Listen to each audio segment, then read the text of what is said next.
Ինչպե՞ս եք։ Լավ, շնորհակալ եմ։ Ձեր մասին կարդում էի եւ մի հետաքրքիր նախադասության հանդիպեցի հենց ձեր Facebook-ի էջում, երբ խոսել էիք օպերային արվեստի մասին, նշել էիք, որ այն կամուրջ է անցյալի եւ ներկայի միջեւ եւ կախարդական երաժշտություն է այդտեղ հնչում։ Դուք երբ ծանոթացաք այդ կախարդանքին, երբ դյութվեցիք։ Շատ ուշ ասեմ, ոմանց թվում է, թե ես այդպես շատ մանկուց երազել եմ դառնալ օպերային երգչուհի, բոլորովին այդպես չի եղել։ Միշտ երազել եմ դառնալ փոփ աստղ, ինչպես բոլոր փոքրիկ աղջիկները, բայց այնպես դասավորվեց, որ դարձա օպերային երգչուհի։ Եվ օպերային սիրահարվել եմ կոնսերվատորիայի երկրորդ կուրսում։ Այսինքն առաջին կուրսում ծնողներս երբ որոշեցին, որ պետք է ընդունվեմ օպերային դասարան, անկեղծ շատ ծանր եմ ընդունել այդ փաստը եւ վստահ էի, որ պետք է երրորդ կուրսից փոխեմ էստրադային, ջազ էստրադային բաժին, բայց այնպես ստացվեց, որ ես երկրորդ կուրսում ուղղակի սիրահարվեցի օպերային արվեստին եւ փառք Աստծո, որ ծնողներս շատ ճիշտ ընտրություն էին կատարել ինձ համար։ Իսկ ինչով էր պայմանավորված նրանց ընտրությունը, անձնական համակրանքը օպերային արվեստի նկատմամբ, թե պարզապես շատ նկատել էին, որ դուք ունեք այդ տաղանդը։ Մեր ընտանիքում ոչ մեկ ոչ օպերային աստղ է, ոչ է երաժիշտ։ Այսինքն ոչ մեկ չի զբաղվել երաժշտությամբ, բոլորը ունեն երաժշտական կրթություն, հայրս ջութակ, մայրս կանոն, քույրս դաշնամուր, բայց չկան երաժիշտներ մեր ընտանիքում, այսինքն ինչի որոշեցին, որ օպերային պետք է այդ հարցը տամ ես իրենց, գիտեք, ամեն դեպքում երբեք մտքովս չէր անցել։ Հավանաբար նկատել են, որ կփայլեք։ Շնորհակալ եմ։ Իսկ նշում եք, որ երկրորդ թե երրորդ կուրսում։ Երկրորդ կուրսում։ Երկրորդ կուրսում ինչ հանգամանքները նպաստեցին դրան։ Ես սովորել եմ Սուսաննա Մարտիրոսյանի դասարանում եւ ինքը որոշեց, որ ես պետք է մասնակցեմ Տաթևիկ Սազանդարյանի եւ Պավել Լիսիցյանի մրցույթին։ Անկեղծ առաջին կուրսում լիքը բացակայություններ եմ ունեցել դասից, դե եթե ստիպված ես սովորում, որ ժամանակ սպանես, որ փոխես քո նախընտրած ոճը, այդպես է լինում, բայց մրցույթի պատրաստվելիս արդեն պետք է ավելի լուրջ մոտենաս հարցին, ու այդ ընթացքում երբ մենք վերլուծություններ էինք անում արյաների մասին, օպերաների մասին, այսինքն պատրաստվում էինք մրցույթի, աստիճանաբար այդ սերը գնալով ուժեղացավ ու արդեն կողմնորոշվեցի վերջնական, որ պետք է շարունակեմ օպերայով։ Երկար տարիներ եղել եք օպերային թատրոնի երիտասարդական օպերային ծրագրի մեներկչուհի։ Առհասարակ որքանով եք կարևորում տարբեր մշակութային հաստատություններում նման ծրագրերի ներդրման դերը եւ ձեզ համար ինչ հեռանկարներ այն բացեց։ Անկեղծ ասեմ, երբ գալիս էի անգամ երիտասարդական ծրագիր ընդունվում էի, հենց ստեղծման պահից, երբ Լևոն Ջավադյանը եւ Գեգամ Գրիգորյանը նախաձեռնեցին, լսումներ կազմակերպեցին, ես մասնակցեցի եւ ընդգրկվեցի կազմում,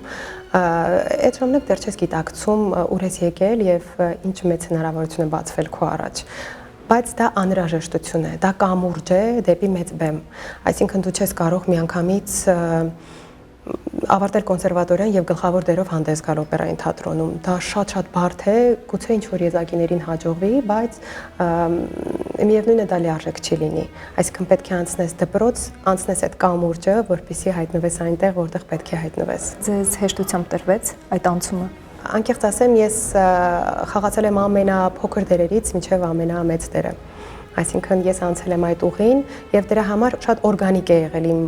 ճանապարհը, բայց բնականաբար եթե ես գայի եւ առաջին դերս լիներ Մադամ Բաթերֆլայը, միանշանակ դա կտրվեր շատ դժվար եւ ոչ լիարժեք։ Իսկ ո՞րն էր ձեր առաջին կարևոր դերը, որը գուցե մեծ նշանակություն ունեցավ մեկ կամ մի քանի քայլ առաջ անելու գործում։ Կարինե օպերետը,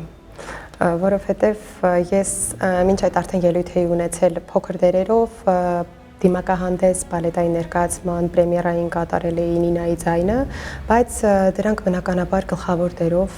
բեմում հանդես գալ չէր եւ երբ ընտրվեցի երիտասարդական ծրագրի նախաձեռնությամբ իդեպ Կարինե օպերետը կայացավ եւ ես ընտրվեցի գլխավոր դերի համար, անկեղծ չէի հավատում, որ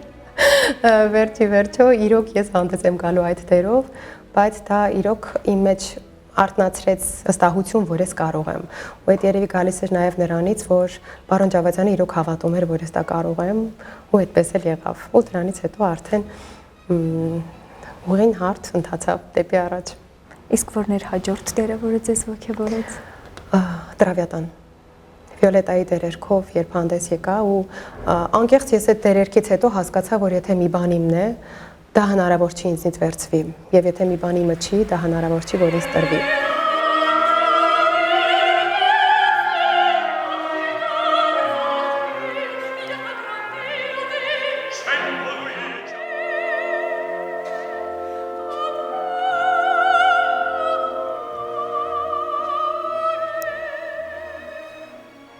Ու շատ ֆենոմենալ կերպով ես հայտնվեցի այդ օպերայում Վիոլետայի դերերքով, լսումների ժամանակ գտնվում էի Միացյալ Նահանգներում եւ ելույթներով եւ չեմ մասնակցել լսումներին։ Հետո երբ եկա Հայաստան, արդեն փորձերը սկսվել էին եւ ռեժիսորը Իրկին Գաբիտովը մի օր ուղղակի գնացել փորձի նստել նայում էի ոնց է ընթանում, դե ակնկալիքով որ հետագայում կընդգրկվեմ կազմում, մոտեցավ ասեց իսկ դուք ով եք։ Ու այդպես ասեցի դե պատրաստել եմ դերերքը։ Այդպես մի քանի օր ասեց կգաս փորձես, ասում դե ես ընտրված չեմ, ես չեմ մասնակցել լսումներին, երրորդ օրն էլ որ եկավ ասում դե արի փորձի մի հատ ես տեսնեմ քեզ կողքից, ու այդպես այդ ժամանակ մեր քիչների ղեկավարը ասեց փորձիր, ու այդպես ինքը հավանեց եւ ես խաղացի երկրորդ առաջնախաղը։ Սիլվա, մենք հաճախ փորձում ենք կրկնօրինակել անկախ մեր ցանկությունից, ձեզ համար կան բացարձակ մեծություններ, որոնց ինչու՞ չէ ժամանակի ընթացքում փորձել եք նմանվել մինչև գտել եք ձեզ։ Դե օպերային երգիչներից բնականաբար կան ուսանողական տարիներին շատ հավանում էի օրինակ Աննա Մոֆոին եւ ամեն կերպ փորձում էի վոկալս հասնել իր կատարելության, չհաշված նրան, որ չի գիտակցում, որ մենք տարբեր ձայներ ենք։ Շատ սիրում եմ օրինակ Ֆրենին, Միրելա Ֆրենին, բայց չկա այնպիսի մի երգիչ, որին փորձեմ նմանակեմ եւ նմանվեմ, որովհետեւ յուրաքանչյուր մարդ ունի իր ինքնատիպ ապարատը, վոկալ ապարատը եւ էությամբ մենք բոլորս տարբեր ենք։ Այսինքն երաժշտությունը ես կարող եմ լսել եւ ընկալել, կատարման մասին չեմ խոսում մի կերպ, իսկ դուք մի կերպ։ Շատ տարբեր են ընկալումները, որովհետև մեր աշխարհներն են շատ տարբեր։ Այսինքն մենք պետք է լսենք, հավանենք, ինչ որ մի բան միգուցե վերցնեմ ենթագիտակցորեն, այսինքն ոչ մտածված, բայց ուրեմն դա համապատասխանում էր իմ ներաշխարհին եւ ինքնըստինքյան դա ես վերցրել եմ, բայց որ այդպես մտածված փորձեմ, նման բան չկա։ Վերջերս մի հետաքրքիր հաղորդում նայեցի Լուչանո Պավարոտիի մասին, որտեղ նա խոստովանում էր, եթե լիարժեք չհասկանա այն հերոսին, որին մարմնավորելու է, հավանաբար հանդիսատեսը երաժշտասերը եւս չի ընկալի այն ամենը, ինչ կատարվում է բեմում։ Եվ իսկապես, երբ նայում ես նրա կատարումները, քեզ թվում է այդ մարդը սիրտն ու հոգին հանեց, նվիրեց։ Ձեր պարագայում ինչպես է պատահում է, որ այն կերպարները, որոնք կերտում եք, ձեզ հետ որևէ առնչություն չունեն։ Գուցե անգամ հակասություններ կամ վեճեր ձեր միջև։ Շատ են լինում, շատ, այնպես չի որ բոլոր կերպարներս ինձ նման են, ասեմ հազվադեպ է լինում, որ ես ընդհանուր գծեր եմ գտնում իմ եւ իմ կերտած կերպարների միջև, բայց ես եթե չհավատամ իրեն, եթե չարդարացնեմ իմ մեջ ու չգտնեմ ինքս ինչ որ բնավորության գծեր, որոնք շատ մարդկային են եւ դրսեւորումներ, որոնք շատ մարդկային են եւ բնորոշ են բոլորիս, որովհետեւ գիտեք կողքից երբ նայում եմ հերոսին, հեշտ է ասել, բայց ինչ է այսպես արեց։ Եվ մեր կյանքում էլ չէ, երբ կողքից ենք նայում ինչ որ մեկի խնդրին, ասում ենք թե կարող էր այդպես չանել։ Բայց եթե որ մենք ենք ապրում, էմոցիաների արդյունքում միգուցե մենք հենց այդպես էլ վարվենք։ Այսինքն պետք է միշտ արդարացնես հերոսիդ, գտնես պատճառը, ինչու այդպես վարվեց եւ ինչու է ինքը այդ տեսակ։ Եվ բնականաբար կկարողանաս արդեն դարձնել քոնը եւ քեզ մոտ, որովհետեւ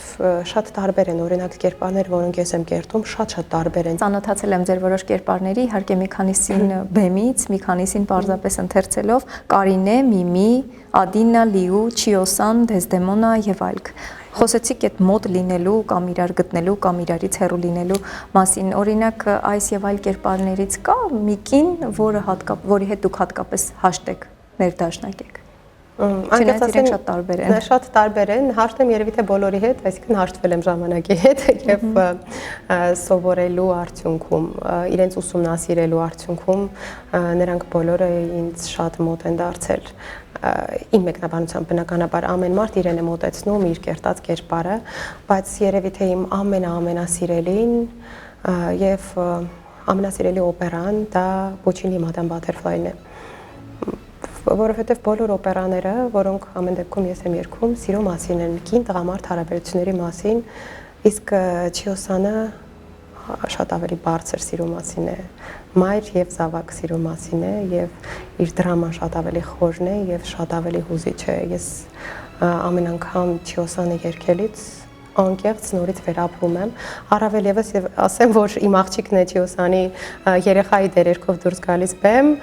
ու ել ավելի հուզիչ է լինում ինձ համար, երբ որ ես իրեն եմ հրաժեշտ տալիս, այսինքն ամենից շատ ավելի ռեալիստական է դառնում ինձ համար ու էմոցիաներս ուղղակի իրենց պիկին են հասնում։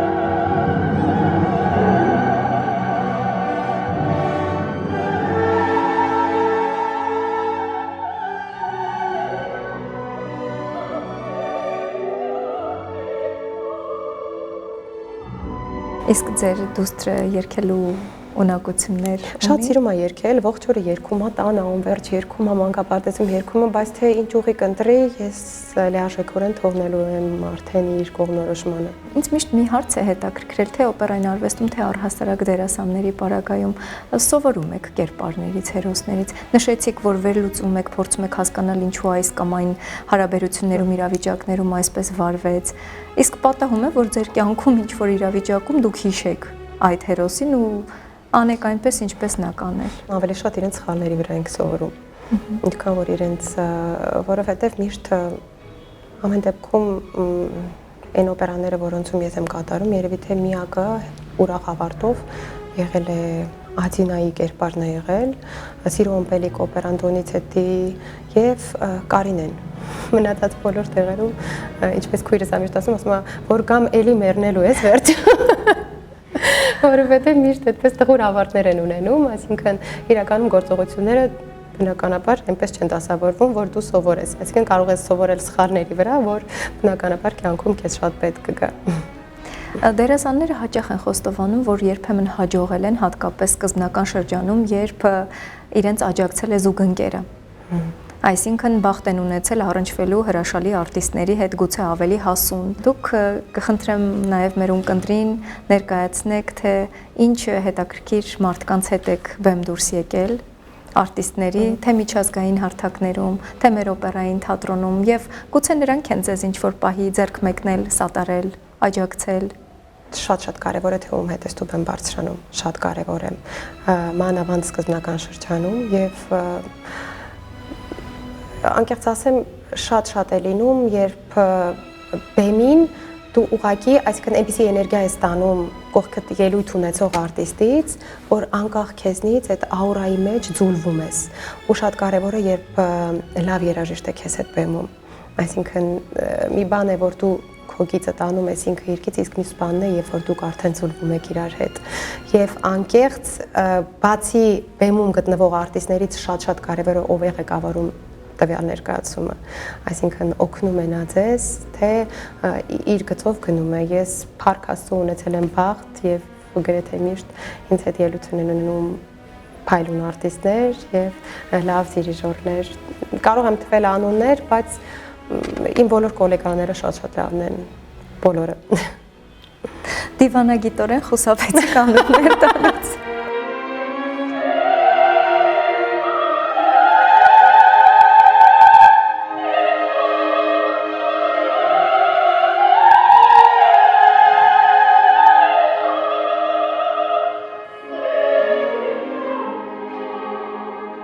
Երբ YouTube-յան ալիքն էի նայում, նկատեցի Կոմիտասյան կատարումները եւ ինչպես հասկացա, ոչ միայն հայաստանյան հարթակներում են, այլև արտերկրում։ Անընդհատ ասում ենք, որ Կոմիտասը մեր հպարտությունն է, պարծանքն է, ձեզ համար ով է Կոմիտասը եւ երբ հատկապես արտերկրում չափազանց հայկական մեղեդիներն եք հնչեցնում, ինչ եք թե դուք զգում եւ թե ինչ արձագանք է ստացվում։ Կոմիտասը ինձ համար բոլորովին այլ աշխարհ է, բոլորովին այլ աշխարհ եւ ես ամեն անգամ Կոմիտաս կատարելիս ապրում եմ շատ յուրահատուկ էմոցիաներ ու կարևոր չի ես դա կատարում եմ մեր հողին թե արտերկրում։ Ու գիտեք, առհասարակ կյանքը հիմնված է էմոցիայի վրա։ Այսինքն թատրոն են գալիս էմոցիա ստանալու, մենք ենք էմոցիա տալիս եւ հանդիսատեսից ստանում էմոցիա, իսկ երբ կատարում եմ Կոմիտաս, դա այնքան հայկական է ու այնքան մոտ է մեզ եւ մեր սրտին եւ բնականաբար երբ որ կատարում եմ հայ հանդիսատեսի համար ես իրենց աչքերի մեջ տեսնում եմ այդ կարոտը առավել եւս եթե ես արտերկրում եմ այսինքն այդ յուրահատուկ էմոցիաները հայկական էմոցիաները չգիտեմ դա բոլորովին այլ աշխարհ է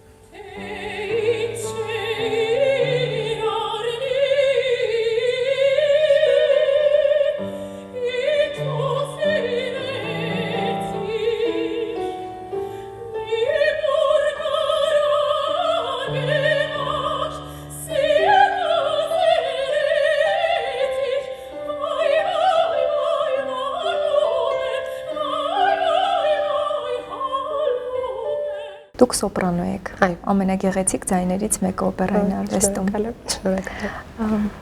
Ես նկատել եմ, որ հաճախ օպերային արվեստի ներկայացուցիչները եւ շատ շատերը, առհասարակ դասական արվեստում, երբեմն փոփ ժանրին են անդրադառնում եւ իրականացնում են իրենց այլ երազանքներ։ Վերջերս ներկա եղա իտալացի ականավոր օպերային աստղերից մեկի Երևանյան համերգին, որտեղ դասական հանրահայտ արիաներին զուգահեռ նա կատարեց նաեւ փոփ ժանրի էստրադային ստեղծագործություններ։ Դուք մեր զրույցի սկզբում ասացիք, որ շատ եք ցանկացել փոփ երգչուհի դառնալ։ Փորձել եք իրականացնել ձեր այդ երազանքը, ինչու՞ չէ այլ հարթակներում գուցե կատարելվան երգերը, որոնք ձեր ինչպես ասացիք հոգուն հարազատ են։ Այլևս ոչ, այլևս ասեմ, որ իմ հոգուն ամենամոտը օպերային ժանրն է եւ կոմիտասը, բայց փոփ էստրադային ժանրում երբեք ցանկություն չեմ ունեցել, բայց վերջերս տեղի ունեցավ օպերային թատրոնում պրեմիերա Շարլ Ազնավուրի Տուլուզ-Լոտրեկ ներկայացումը, որը կտրուկ ուղղակի տարբերվում էր իմ ռեպերտուարից, մյուզիկլ էր եւ ես այնտեղ կատարում էի Սյուզան Վալադոնի դերերքը, որը բնականաբար Ազնավուրը չի գրել օպերա, ավելի Ազնավուրի երգերն էին, ավելի մյուզիկլային մեկնաբանությամբ, շատ հետաքրքիր փորձառություն էր, շատ։ Ես շատ սիրում եմ Ազնավուր, շատ սիրում եմ իր արվեստը եւ կատարել եմ շատ մեծ հաճույքով։ Երևի թե ամենամոտը դա է եղել, որ ես կատարել եմ բեմին, մնացած չեմ հիշում այդպես ինչ-որ փորձառություն։ Ես ներկա եղել եմ առաջնախաղին եւ բավականին գունեղ, վառ, շատ գունեղ վառ ներկայացում էր, կարծում եմ մեր թատրոնի խաղացանկը հարստացնում է իր ներկայությամբ։ Շատ յուրօրինակ է, ինքնատիպ ու շատ, չգիտեմ, այդ գույները նոր շունչ բերեցին շատ թատրոնի խաղացանկին։ Իսկ եթե խոսենք համերգային կատարումների մասին, որը ձեզ եւս շատ մոտ է, այո, շատ մոտ է ձեզ։ Տարբերությունները, երբ դուք բեմում եք մի խումբ արտիստների հետ եւ երբեմն բեմում եք հենց նվագախմբի հետ, ինչու՞ չէ մենակ։ Եթե ինձ հարցնեն, բնականաբար ես նախընտրում եմ հանդես գալ ներկայացումներում։ Ես սիրում եմ, երբ պատմությունը ամբողջական է լինում, ես սկսում եմ եւ ես ավարտում եմ պատմությունը, ես ապրում եմ իմ հերոսի բոլոր հույզերը, իսկ համերգների ժամանակ կատարում ենք հատվածներ, կատարում ենք ինչ-որ արիաներ, դա եւս իր տեղը ունի, շատ հաճելի է մանավանդ երբ որ ես կատարում եմ կամերային երաժշտություն, այդ համերգները ուղղակի շատ եմ սիրում, բայց եթե կատարում եմ հատվածներ, արիաներ, գից անverջ կտրվում եմ, այսինքն դու անverջ մի կերպարից անցնում ես մյուս կերպարը, մի հատվածից մյուս հատվածը եւ դա լիարժեք չի կատարողի համար, բայց դա շատ օրինակ ավելի հավանում են երբեմն ունկնդիրը, որովհետեւ ինքը միանգամից լսում է տարբեր գույներ, ստանում է տարբեր էմոցիաներ, այսինքն ոչ թե մի պատմությունն է, այլ շատ սիրելի ստեղծագործությունները կարողանում է վայելել մեկ երեկոյի ընթացքում։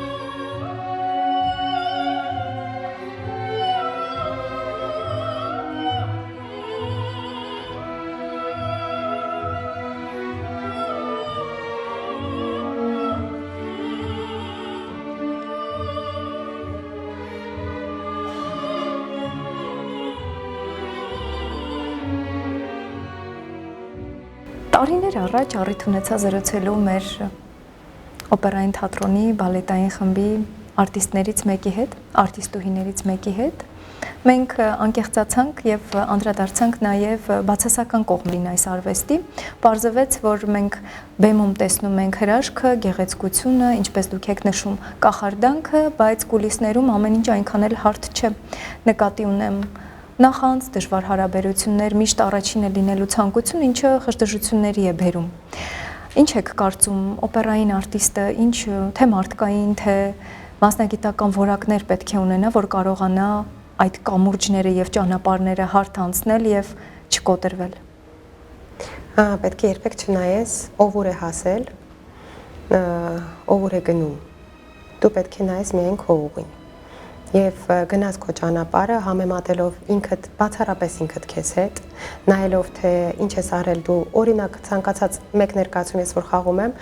հետո հաջորդն է գալիս, ես միշտ հիշում եմ ինչ սխալներ եմ արել նախորդի ժամանակ, որ ուղեմ այս մեկի ժամանակ։ Ու դա միակ համեմատությունն է, որը օգնում է քեզ աճել։ Երբ որ դու նստում եւ նայում ես ով ինչ է արել, ով ուր հասավ, այս մեկը սա երկեց,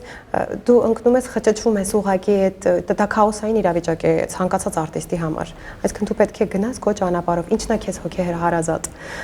որ կերպարն ես դու ուզում կերտել, ինչպես ես դու դա անցալում, որն է քո հաջորդ կետը, որին դու ձգտում ես։ Դու ինքդ ոչ թե